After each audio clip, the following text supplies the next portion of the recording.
So, hello again from Who Cares Podcast. So, we're back in the studio and we've got the incredible Claire back. Hi, Claire. Claire's back. And we've got Vic here again. I seem to have stolen Vic from my team upstairs. So, she's doing absolutely no work today. She's just doing dossy podcasts with me. So, I'm sure that I'm going to get some ribbon for it later. So, Vic, introduce yourself again for the people that haven't met you on the podcast before. So, I'm Vic and I look after the supported living for Unicare. Thank you, Vic. And Claire, you've been on a couple now, but still introduce yourself. Okay, no worries. So I'm Claire Barber. I'm an occupational therapist, but I currently head up the team at Beanbag Care, which is a tech provider. And I've got a background running care agencies, care homes in my past, so I have a real understanding sometimes of your pains. Yeah, and you really do. I mean, we've had conversations before, and I thought, she's never going to understand. You're like, oh, I get it, John. Really get it. So everyone's listening, she does get it. Today, we've got a really controversial conversation to have, Claire, and you've brought it into here, so we're going to see where this conversation goes. Tell us, what are we talking about today? So I was really interested in learning or talking to you guys a little bit more about the kind of role of a carer and how that's changing dramatically. And are we pushing too much on our care staff? Are we valuing them enough? Are we training them enough?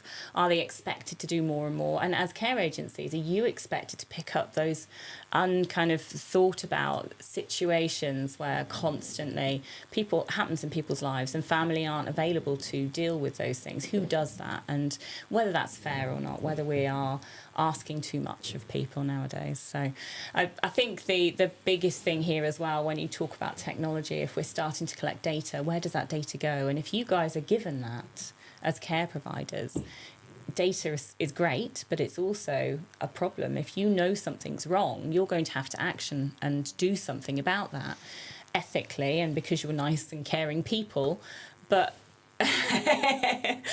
only joking. But you're not paid for that. You're not necessarily given the remuneration for it, and your care staff potentially are then being pushed. And it's really funny is that when you say we're not paid for it, the local authorities will argue they are.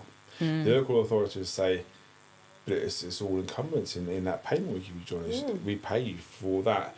And yet what we do know is if we break down that payment, we say, we pay for this, we pay for that, we pay for people. That margin is very small. Very small. And actually, what I find a slight detour about the payments from local authorities, if you then question that payment and you say, this money isn't enough, they don't threaten you, but they say, so are you saying then that we're putting your company at risk? Are you not financially stable, John? Yeah. You think, well, hang on a minute, I didn't say that. What I'm saying is it's an unfair amount of money. Absolutely. Okay, well, if you want to question that, here's 19 forms for you to fill out about every part of your business to justify a 20 pence pay rise. So it's a lot of nonsense, really, isn't it? So I think, I agree we're not paid for it, but I think the powers that be would say that you potentially are. I think that's really relevant as well. I mean, I appreciate care homes are slightly different, but back when I was running care homes, we would actually prop up the social care fund by the private paying people. So and we do that now, exactly. And it's in this day and age, it's kind of awful that people who can afford to pay for care are actually paying for their care and some of the person next doors who can't. And pushing that kind of cost onto somebody else doesn't feel overly fair to me. But it also means that if you guys aren't given those enough funds to be able to support carers, for example, to do the things they need to, I mean, what kind of things do you think that would sit outside that care plan that you would normally... Well, I think all care plans are individual, but you have the basics of the personal care, nutrition, that side of things, and when somebody's gone into hospital for a need and come out and then their need is more and we might have to send 2 people or 4 visits a day when it's only 30 minutes. It's really hard to do all of those things and then the extra bits as well. Helping them with letters that might come in, helping them do doctor's appointments. If they have a UTI, sorting that out with the pharmacist, chasing medication because family might not be around, they might not have any, they might not be local. So it comes back on us to be able to support them in that way. I've got people that have cars, but we're ended up sorting out mobility leases and insurance, so people can drive, and then down to monitoring the cars to make sure it's being driven properly. There's a lot for carers to do already.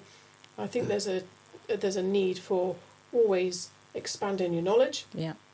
But I know if you ever asked a carer, they will always say they don't have time. No, absolutely. It's really interesting, though, isn't it? What I find really interesting is, I agree, and I don't agree. I think that it's a funny place we sit right now, don't we? If we reflect back 10 years, the care wasn't as complex. No. So you would have what we'd call a tea and sympathy round. You'd go and see little Doris, and you'd have a cup of tea with her, and you'd help her up, and it'd be a lovely call. But now there's so many more things to do. That said, we have so many more tools to help us. Yes, absolutely. And it's sort of a catch-22, 6 and 2, 3 scenario, isn't it? So if we took the care that's required now and dropped it back 10 years ago, you couldn't do it in the time. So we're very fortunate that we've progressed with technology in the way we have digital systems and when we have tech like beanbag care and things like that can really help us. So with that comment, is there an expectation, like you said, that it's almost accepted that we have to progress forward and we have to find better, more intuitive ways to give care, and that comes with a responsibility. You know, if you try and do anything with GPs, God, they don't want to take the tech, they don't want all the data because that means they've got to do something, like you said, because there's a liability. Oh, I don't want that liability. Absolutely. But actually, through the information we're gaining, there's a real opportunity to prevent. There's a real opportunity to streamline the way we work. If you can think about that ahead of time, so if you're thinking about, I'm going to introduce some technology into this home, it's going to give me this data, what will that data tell me? Actually, what that data is going to tell me is A, B, C and D. If we use that data cleverly and we train our staff to understand that data, can we make it a better way of working? So reduce the time needed there and we can do more, or we can reduce the costs, or even better, we can reduce the pressure on our staff teams. So it is controversial because lots of people say you'll give me more to do, but actually if you're clever, you can make it more efficient. That's my opinion. I think as well there's this thing around, you know, when I started in care, the level of training I needed was limited. I did moving and handling, safeguarding, bit of food hygiene. That was it. And, you know, if I could go out and go into someone's home and not kill them, generally speaking, you'd get a job. Well done. Yeah, exactly. Tick. Nowadays, you know, there's a whole range of stuff that you have to train staff. And when you talk about, just take moving and handling, for example, back then it was a lot more simpler. Now you've got things like embed systems, you've got wedges where you can do single-handed care, where it used to be two of you rolling people, it's just you on your own. So you are very much more isolated as a carer. You're very much expected to have real quite specialist skills in what you do. And if we're adding tech into this picture, we then are expecting carers to also have knowledge of tech, but also the data, what that means for people. So if somebody is going to the toilet often and they're getting up through the night a lot and they're starting to fall, do care staff know what those three might indicate? And should they know? Yeah, do they need to know? I mean, that's the thing, isn't it? So when we think about our incredible frontline carers that do all the hands-on care, to what extent do they need to have a look at the raw data? Or is it our responsibility of a manager to go through that data and work out what it means and then expose the carers to the outcomes of that data? And there's a real fine line, isn't there, about how much information you share with a frontline carer, not because they're not clever enough to understand it, because it can be a burden. And it's a real fine line, isn't it? Absolutely. So there's something here, isn't there, around, firstly, is it right to put all this on the extra staff? Secondly, there's a real responsibility, if you're going to do that, to understand what journey you want to go on with the staff team and tech, and put in the training ahead of time. And should that have an additional cost attached to it? Absolutely. Because that's the thing here, isn't it? You know, remuneration's everything. And actually, if you're being trained to a higher level, and it may well be like we spoke about earlier, not just about, but around understanding digital, so you can help people do digital at home. If you're doing that, and there is a saving to somebody, be it the NHS, be it the local authority, or be it to that person, and the benefit and welfare to them, should you be remunerated for that, and who pays for that? And that's the catch-22 here, isn't it? Absolutely. I think as well there's this thing around, as carers, you guys are paid to, let's say, get wash, dressed and make lunch, for example. But how many times do carers walk into a property and there's no food in the fridge? And how are you supposed to do your job if the things aren't there? But who is the person that's ordering the food? And what happens when you turn up and there's no food there? The carer then is expected to pop to the shop and buy something or do that. You know, if carers have support to be able to, and funding to be able to do those tasks that you know are regularly not achieved, actually their jobs are going to be a lot easier and a lot simpler as well. It might be that on a weekly basis that they're doing a shopping kind of online shop for a person, or but then there's also this constant, as you say, it's this balance. Are we acting as their family? Are we acting as their support system? If they ring us at midnight, are we going to be there to answer? And if we're not, who is there to support that? And should there be somebody there to support that?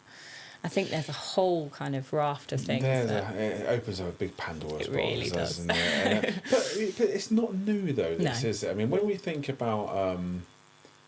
you know, we were talking to your colleague earlier. I mean, it was really interesting talking about the handover from analog to digital. And we mentioned there about the pendant alarms. They're still around, aren't they? Yeah. But, you know, how many times as a care agency in the past have we had a call from pendant alarm? Yeah. We're not on your list.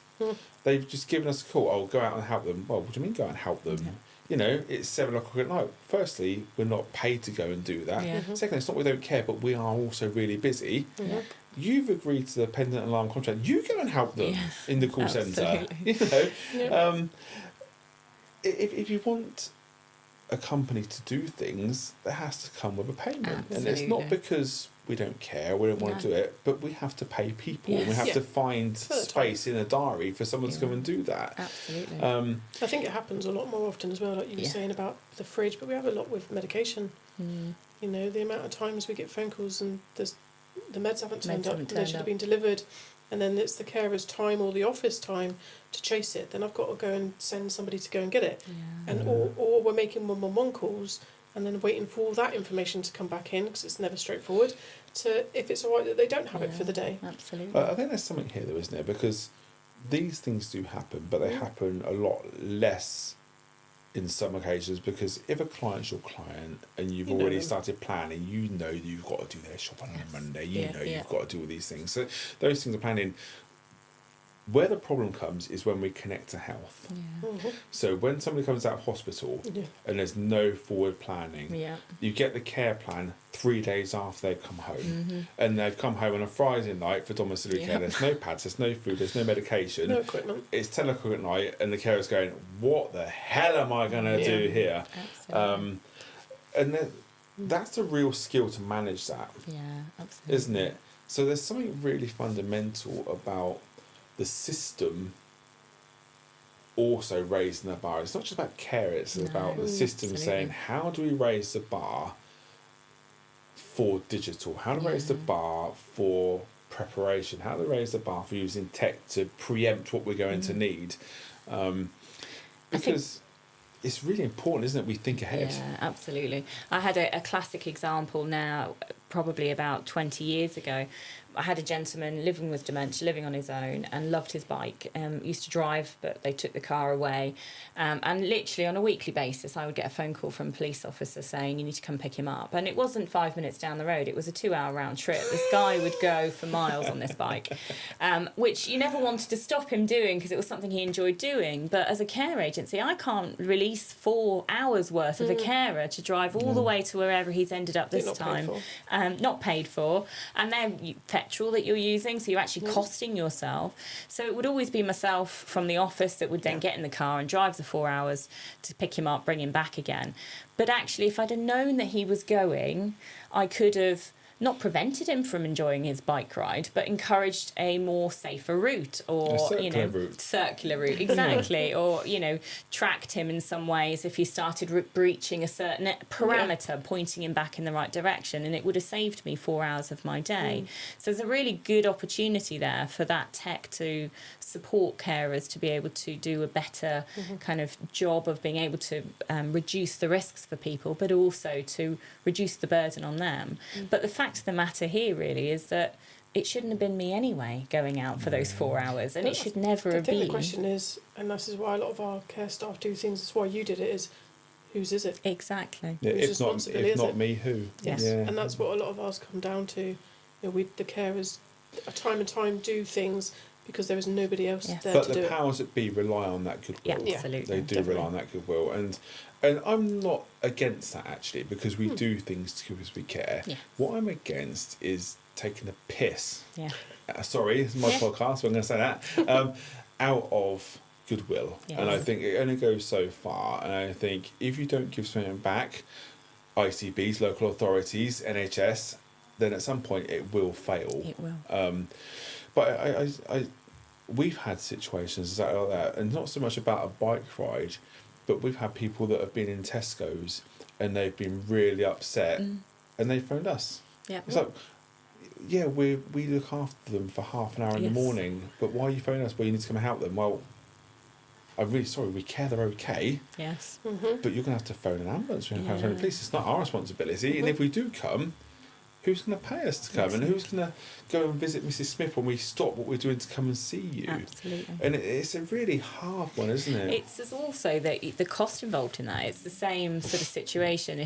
If they are calling an ambulance or the police, that's a higher cost than sending a carer out, and that is the result. Generally speaking, that's where it goes to. In my example and yours, the police would likely be the people that are called, and they cost a lot more than what a carer would to go out and do that. So when you think about it, and often this is down to pots of budget, isn't it? Of course it is, yeah. Who's going to pay? Who's going to pay for it? And local authority are the ones that often fund social care, but it might be that the police as a budget is going to benefit from that because the police aren't going out, but that doesn't help social care. It's almost having that person that you can ring to say, Absolutely. the care will go out and it'll be this cost that you pay us, Yeah. or the police will go out and it'll be this cost. Yeah. Because that's your But two I options, think and we've it's- had it. Like you say, we've had that We situation. have. I think it's really difficult, isn't it?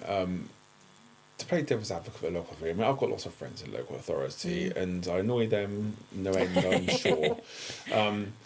But they are protecting the public They are. purse. You know, it is our money that they're trying to look after, and I get that. And Devon County Council, particularly, they have moments where they're brilliant, Yeah. and they have moments where you go, "Oh, come on, Devon." Yeah. And I think it'd be really nice to see it sort of equaled out a bit, because sometimes you phone them and say, "I've got to do this." It's like, it's fine, just do it. And other times you phone them, you can't get blood out of them for anything.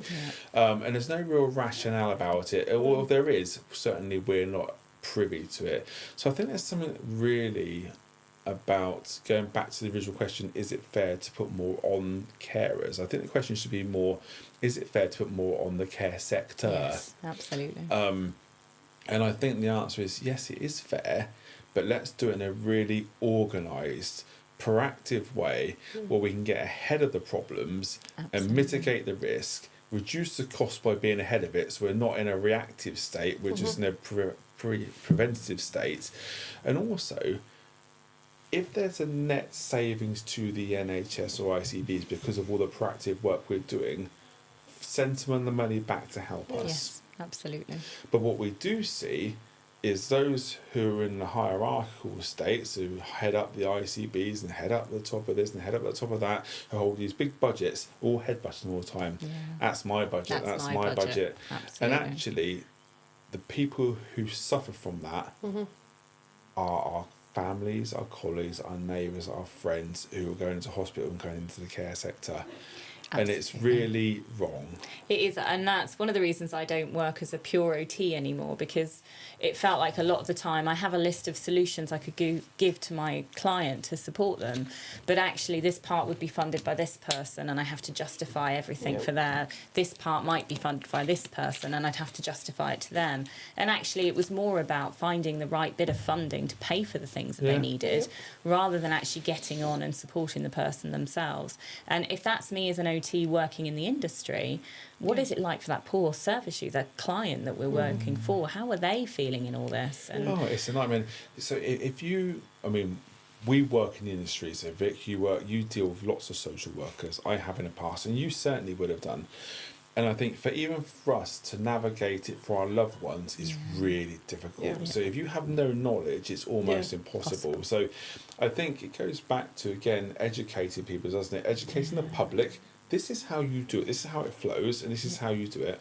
But for us in the care sector, I would really like to see some positive leadership, please. DASs and head of anchor organisation.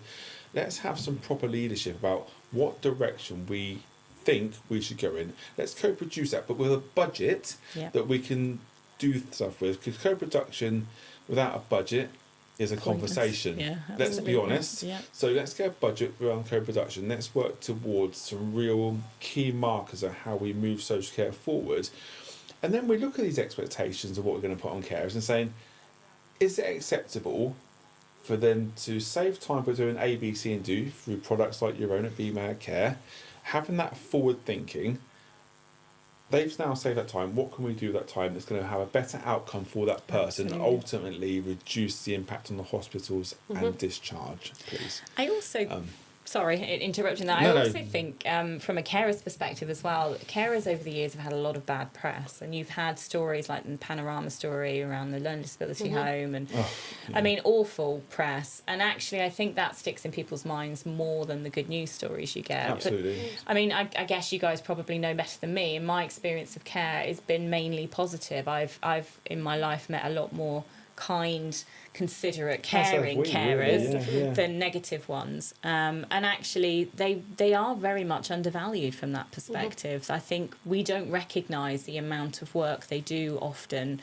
as a society, a government, local authority, don't necessarily put that kind of recognition into care itself. Well, I think it's a bit of a lottery though, Claire, really. I mean, there's some councils who have bigger budgets and less deficits who provide financial support to companies like DISCA and companies like DCHC, Devon Care Home Collaborative, and mine, Devon Integrated Social Care Alliance, to support the local communities of carers and lift that quality.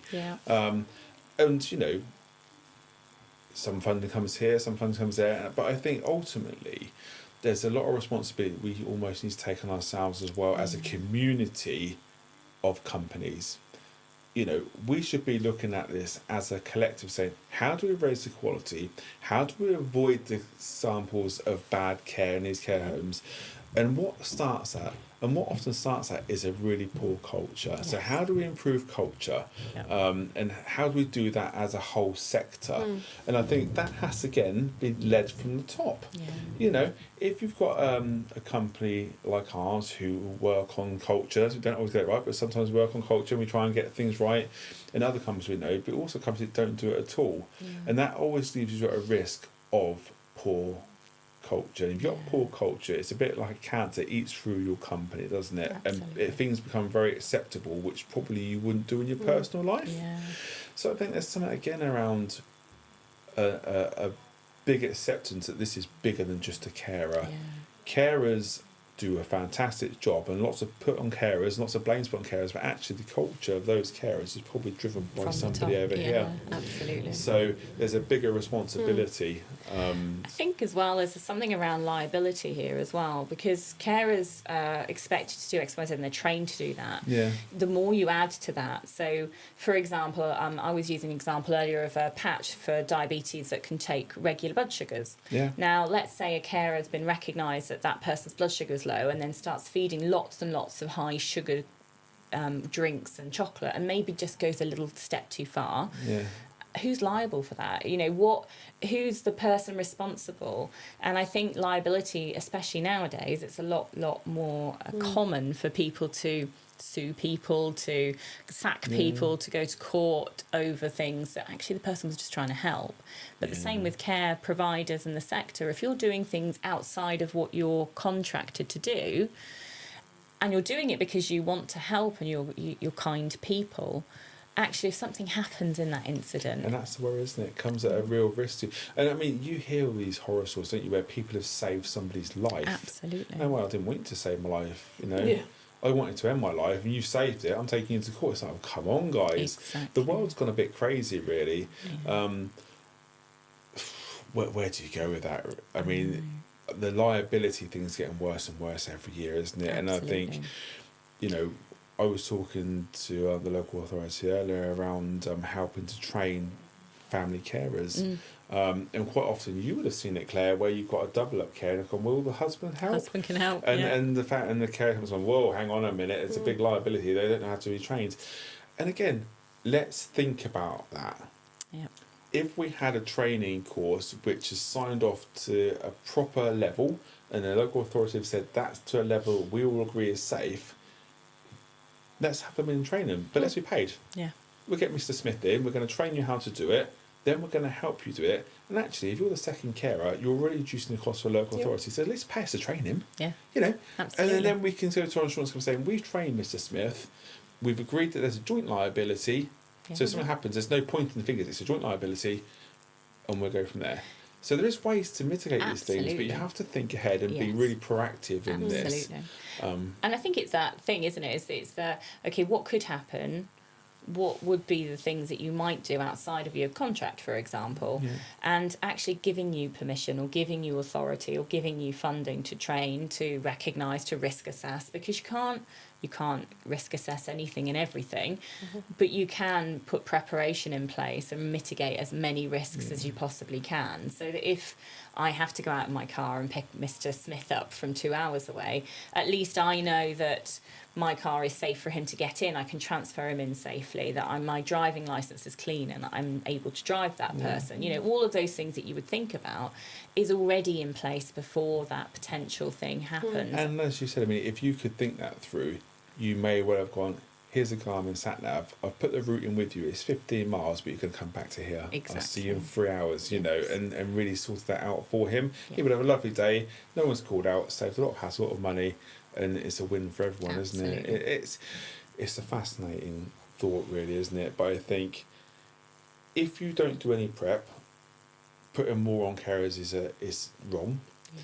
If you're going to be sensible about it and you're going to think about it and you're going to use some really good tech, really good training, some good thinking, I don't think it's unreasonable to make things more streamlined if it's going to help. Yeah. Because firstly, it's going to improve the carer's knowledge. It's going to reduce the liabilities because you've got things in place. It's going to improve the confidence and the trust between the carer and the client because they're helping them. So there's lots of real pros here, isn't there? Yeah, absolutely. But I think there is a thing that I would say, and I touched on earlier upstairs, and I said I don't want to see another person be in our company ever to be promoted without them saying, what do I need to be trained in to achieve that? Yeah. And I think that goes the same for carers. If we're going to say to a carer, I need you to do this, that carer has to reflect and be taught to reflect and say, okay, I understand where you're coming from. However, if I'm going to do that, you need to train me in A, B, C, and D to avoid me from failing. Absolutely. And it's down to that director to ensure that's put in place, or accept that it will fail and you can't blame that person for it. Yeah, absolutely. Totally agree. Anyway, you're really excited to say. Kind of. So, any final thoughts? I mean, that is a really controversial subject, Yeah. isn't it? I think just for me, I mean, I've seen a massive change when I was, if you just look at hospitals for a prime example, matrons used to be the people that would or matrons, nurses would be the people that would wash and dress somebody on the ward and give medication, whereas now they're elevated and you can have prescribing nurses, you can have nurses that will diagnose in some cases. So there is this kind of more complex level of people coming through and needing support. Therefore, the need from each of the levels of staffing, from carers right the way through to doctors, are having to be elevated as well. Yeah. So I guess from that perspective, care does need to kind of follow that trend and support. And it's, I think, more about the individual from a care perspective. If that individual's capable of being able to be trained and to be able to do that, and if they're willing. Yeah. Now They there'll need to be be willing. there'll be a lot of people out there that will say, I don't want to be responsible, I don't want to do this task, or I don't want to have to because I just feel scared about it, or I don't feel competent about it. And I think we just need to be really mindful that what we're expecting of them may not be what they think would be expected of them when they come into I the think role. that's a really good warning, isn't it, for everybody, from a carer through to director. First of all, director, understand your staff team, understand where they're motivated to be within their career. They're allowed to be where they are, they're allowed to progress, but also from yourself, if you don't feel that you're capable or that you want to take that liability, you have to say no. Or you have to really explicitly say, I want robust training to understand that, and then I will make a decision.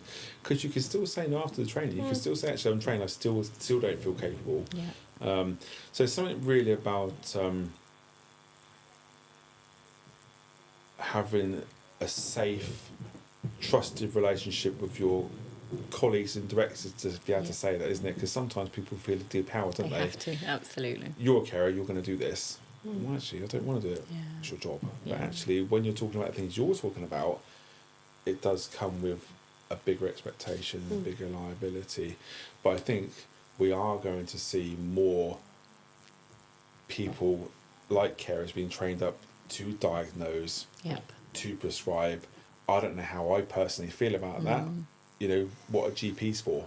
You know, that's my thought of it. But again, with technology, like with BMAG and things, if you've got all that data coming through and you can give that to a GP and they can do the diagnosis for you, why do you need to be? It's the same with AI nowadays. AIs can be used to be really kind of proactive and take symptoms on board. I mean, when you go into your doctors now, they'll triage you and they'll ask you some really key questions. And there's an algorithm that sits behind that works out how desperate you are to need to see a doctor, which I've been testing quite often when I do my doctor's call to see which one I need to tick to get in a quicker phone call. So we're using this type of technology to be able to recognise and actually diminish the amount of work that a GP might have to do, because it might be that I just have a sore throat and I need to see a pharmacist. Clever triaging can actually give you that result and send you in that direction first before taking up the very valid time of a GP. And I think care staff can actually absolutely be involved in that kind of process and that understanding of this person actually does need. And it's not just the things that they do, but picking up what the person's deterioration. It might even be recommending things. So I'm going in every day to remind her to take a medication, but why do I need to come in and do that?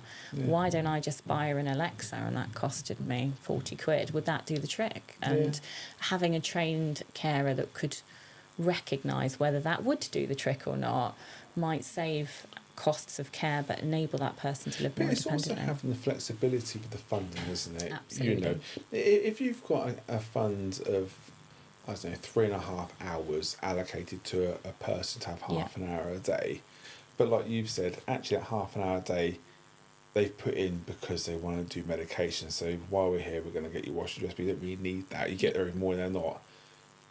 But they won't pay for an Alexa. No. Or they won't pay for the internet. It's boggling, isn't it? It is Because boggling. actually what you might find is actually that's going to cost you 3.5 hours. It's going to cost you £100 a week. And an Alexa's going to cost you 40 quid. And if you pay £10 a week towards the internet, you don't have to go local authorities. Absolutely. Hang on a minute. Does that make sense? Well, we still can't pay for it. You know, it's the most bizarre world we live in, isn't it? It really is. But what we can see on the horizon, isn't it, is budgets that can be used more flexibly. Yes. I mean, that's on the horizon.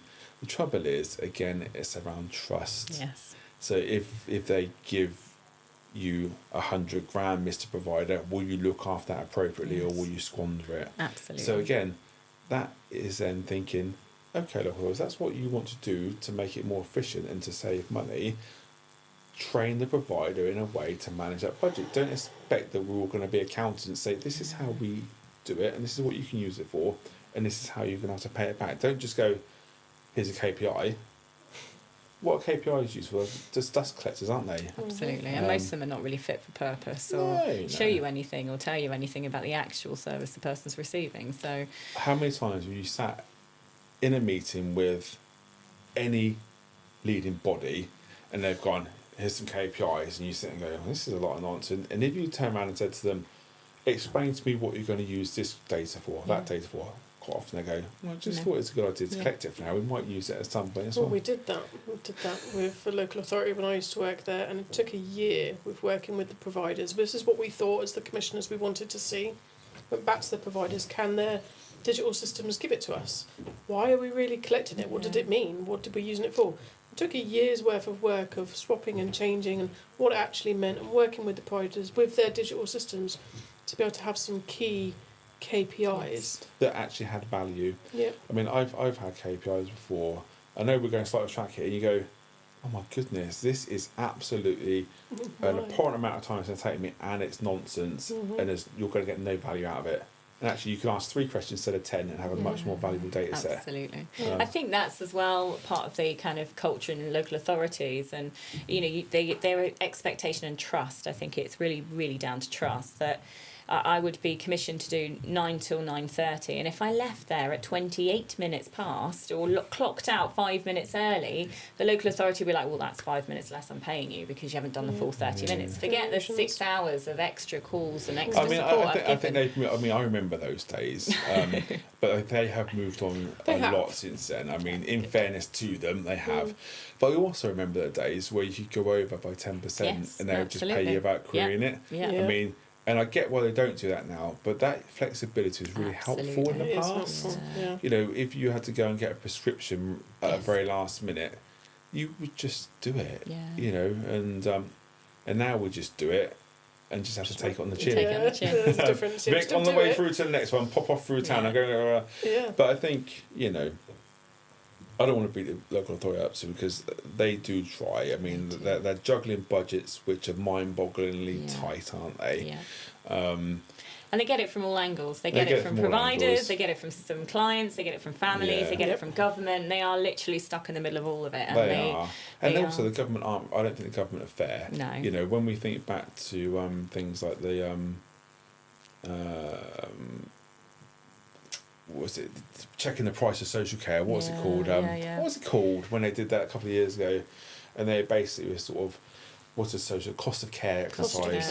care, yeah. And the government said, go and do the cost of care exercise, here's some money, you know, when we get all the data back, we're going to look at budgets. Hang on a minute, that's not what we were hoping for. There is no budgets. You go and deal with the providers now, let them all down. All the providers go, hang on a minute. Yeah. You know, you promised A, B, C, and D, and the council is sat going, hang on a minute, we're stuck right in the middle now Yeah. with grenades coming over from the left, grenades coming over from the right, and the government going, Absolutely. yeah, enjoy that. You know. Absolutely. So, my opinion, going back to the original question, is I don't think it's not fair to put more on, but I think you've got to do it in a way that's going to benefit the carer, the client, and the public purse, Absolutely. which means you've got to be prepared, efficient, and train well. Agreed. That's my final thought. Vic, yours? Yeah, I think there's definitely more that they already do. I think it's putting it in one hand and taking it on another. So if we get the digital side of things, it will hopefully release up the amount of people that go into hospital that will then it won't cost them so much. So I think it's just a circle, has to go round still. There's so much that they do, but you're not robbing Peter to pay Paul. Yeah. You can have the final. Thank you. Final. Go on then. I think it is definitely. I think care has to evolve. We have to move on. We can't stay static in the way that we are. As they say, doing the same thing over and over again and expecting a different outcome is insanity. So we need to move on. But as you've really clearly highlighted, we have to have trust. And that's across the board, from local authority to providers to carers to families. We have to trust each other to do the right thing. We have to take on board advances in technology and use them in clever ways, and make sure that we're preparing for that in the proper and appropriate ways, doing training, making sure that the way that we deliver care is actually really looked at, and incorporating this technology rather than just adding it as an extra thing that might support in the future, and embracing it. I think a lot of people are still scared of change, so how do we push that on? How do we embrace it? I think you're right. And I think I said you're going to last thing, but it just triggered a thought for me. And I was thinking, when you were saying that, it's about understanding what you want the technology for, isn't it? Yes. Don't just buy it because it looks cool. Absolutely. What are you trying to fix, and which bit do you need? Yes, Is really key here, isn't it? Brilliant. Right. Thank you very much. Thank you. Bye bye.